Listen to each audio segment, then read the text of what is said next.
All right, Tom, so what is a Raspberry Pi?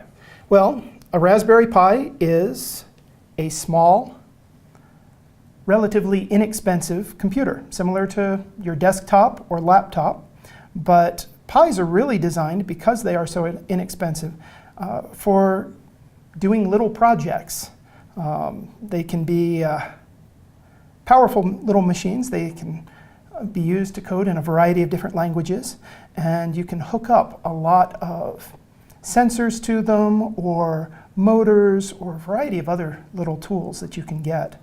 What is the difference then between a Raspberry Pi and a regular desktop PC?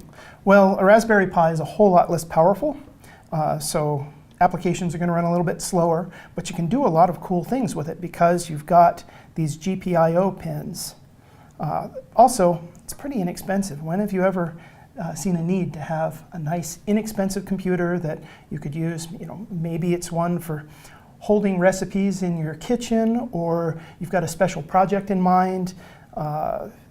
Some people use them to build smart mirrors. Some people will use them to create projects that will automatically water their plants for them. You don't want to use a whole desktop, but a nice small Raspberry Pi is perfect for that sort of job.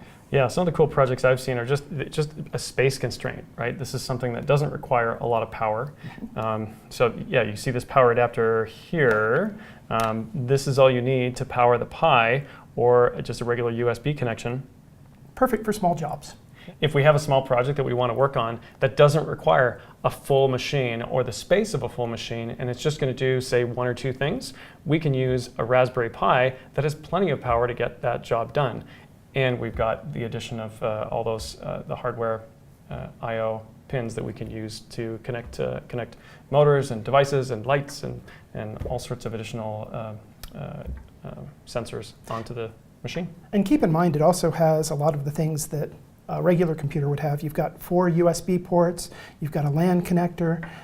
This has Wi-Fi ability, it's got Bluetooth ability, it has a port for connecting a camera, you can connect additional screens, you can put in it's got a headphone jack on the side. So a lot of the things that you'd expect to see in a larger, more expensive computer, but all in a nice compact package.